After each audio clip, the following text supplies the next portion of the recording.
sir. What's going on, my friend? Unfortunately, I was at the hospital today. What's your name? Omar. Omar? First name Omar, last name Fuad. My father, he retired from the Broward Sheriff's Office after 30 years of service. Okay. Mohsen Fuad. I couldn't help but notice on the news today when I was in the hospital room, right before they discharged me from the hospital. I think they called it rescinding or something like that. There was a news report by the Attorney General in New York, the black bald-headed man, the young man. I think I'm somewhat familiar. He mentioned a situation that involved somebody named Fred Davis. Mm-hmm.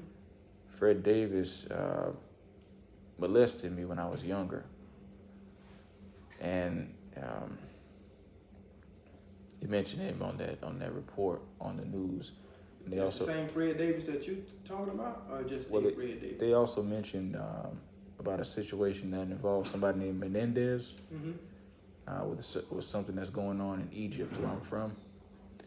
And also the entire time they were mentioning those things, there was the people who were working at the hospital outside the room. They made it their obligation to speak loud enough for me to hear and say specific things that were relatively connected with what I was looking at on the report and things that were going on in my personal life. Mm-hmm. And but when they mentioned the name Fred Davis, immediately I knew, okay, they're talking about Fred Davis. What did they say that connected him to you?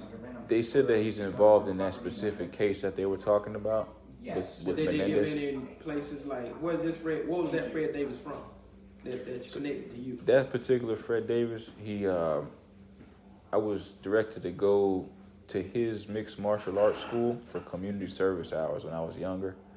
And he trained the SWAT team and several participating agencies in South Florida. Mm-hmm.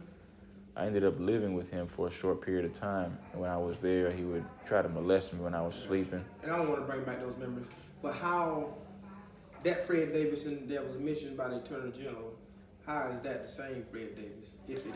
So I couldn't help but notice the pattern that was forming with what they were saying outside the hospital room, Mm-hmm. in connection with things that were all relatively connected to my personal life, things that I had to report to participating agencies, the White House. Like what did they say?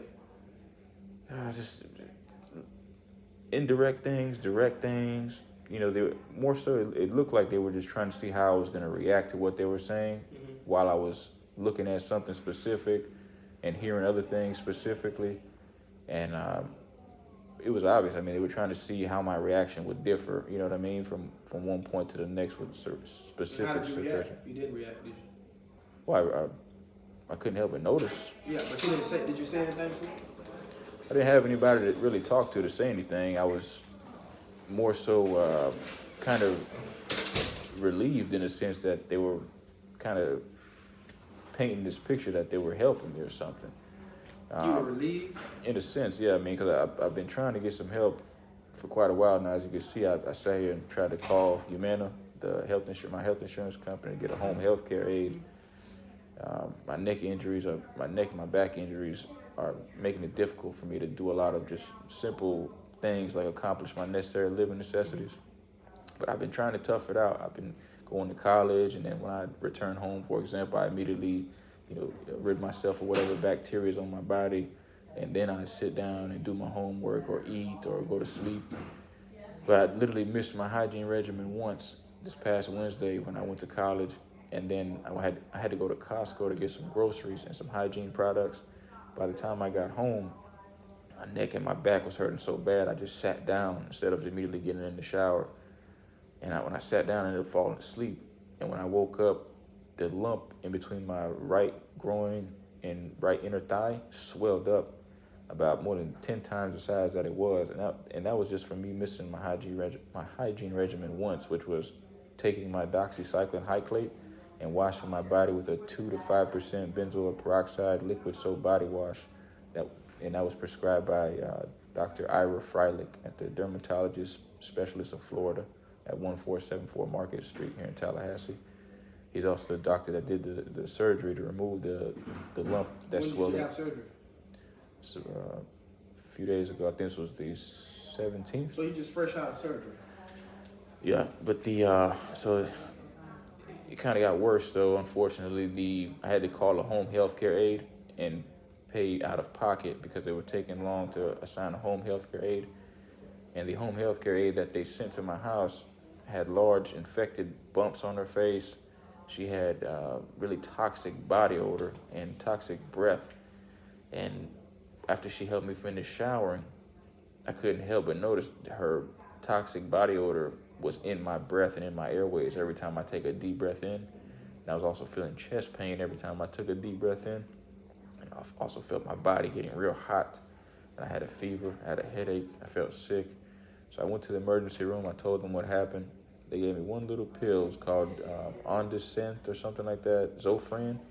And immediately it knocked out the cold, knocked out the fever, knocked out the pain.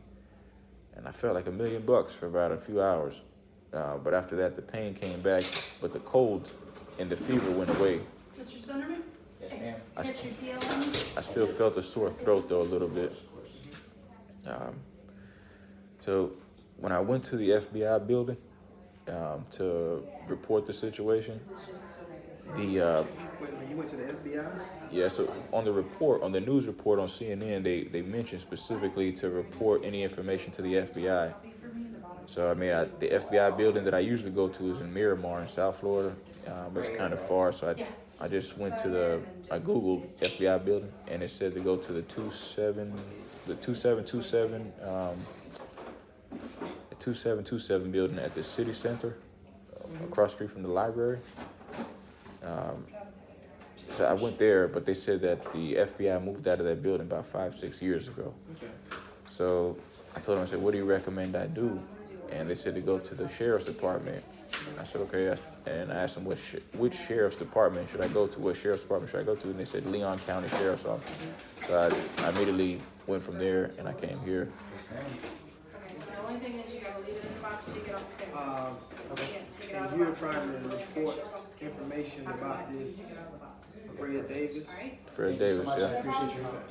Were you a I report think issue? you would be Did more- they have your concealed weapons? Better. In all honesty, it's Calling kind of the a FBI hassle trying hotline. to like track it down. Yeah, so I did that, but literally as soon as We don't really have any, we work with the FBI sometimes, but when it comes to stuff like that, $15 it takes us along, just like it would you. I know, to- FSUP, I to think their get in evidence touch is with down to like So- 1%. So I had him on the phone, and once the Lyft driver literally pulled up to the side of the building where the FBI building was, It's not fantastic. the FBI, they $15, I'll get a new one. they said something, but they ended up hanging up the phone, and they didn't let me finish explaining to them the situation.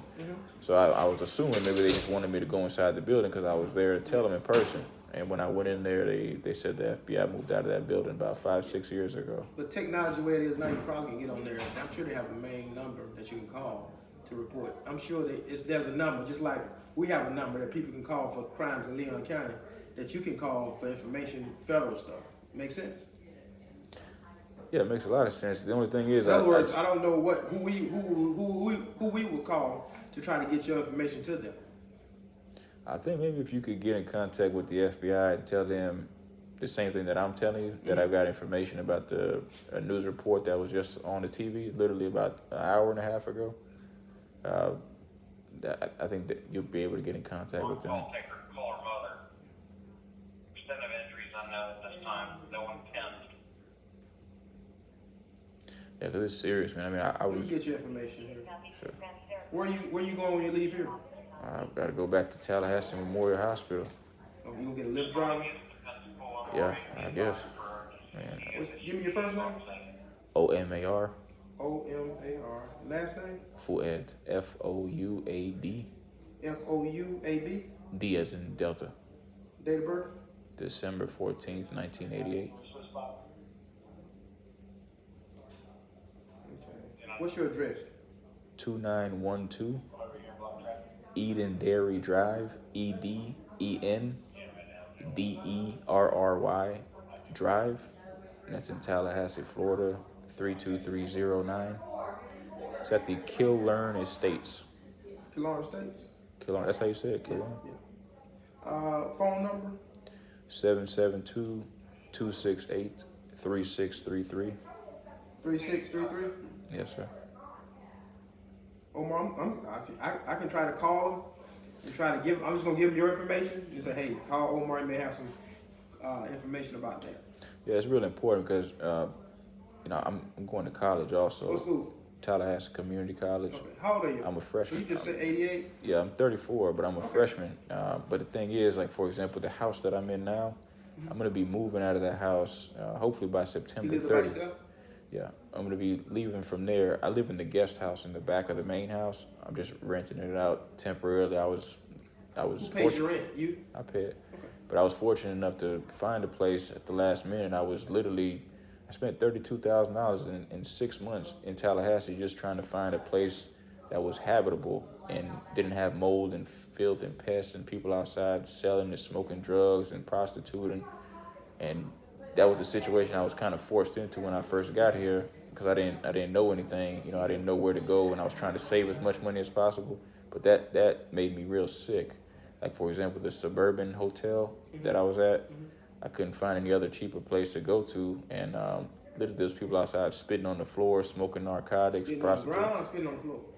On the ground, right in front of where my door was. Okay. And it was a bad situation because I was getting medication delivered from Publix pharmacy, and when I, for example, get the medication bag off the floor, it'll be covered in filth.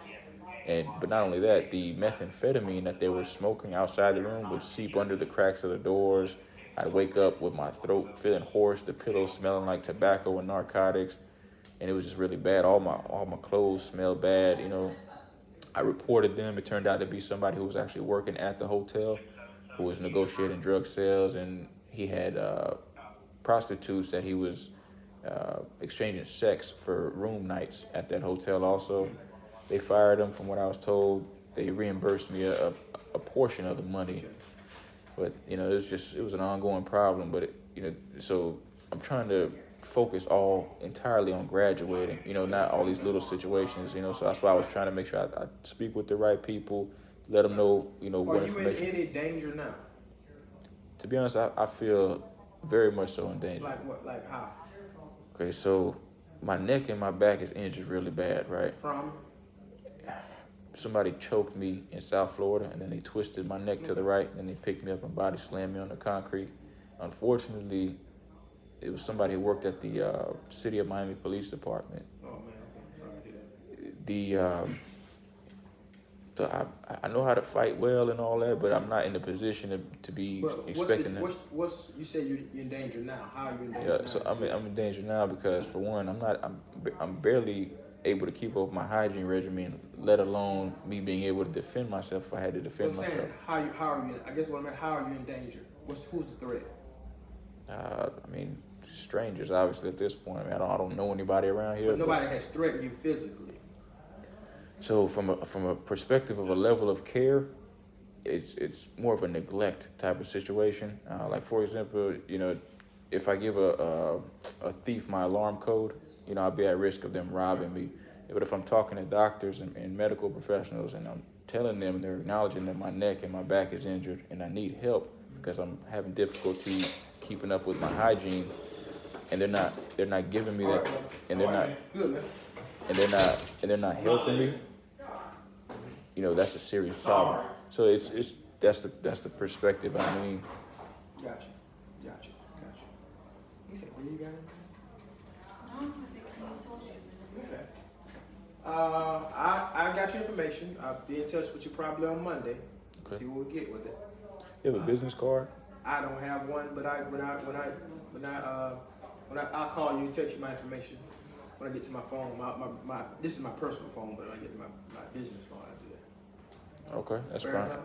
Hey man, I'm trying. Like I said, I I'm don't think you trying to fully recover. I hope you get better.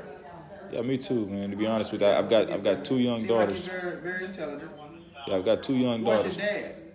My dad is in South Florida Can you right now. communicate with him? Yeah, matter of fact, let me give him a call real quick. Yeah, can I talk to him? Yeah, I think that'll be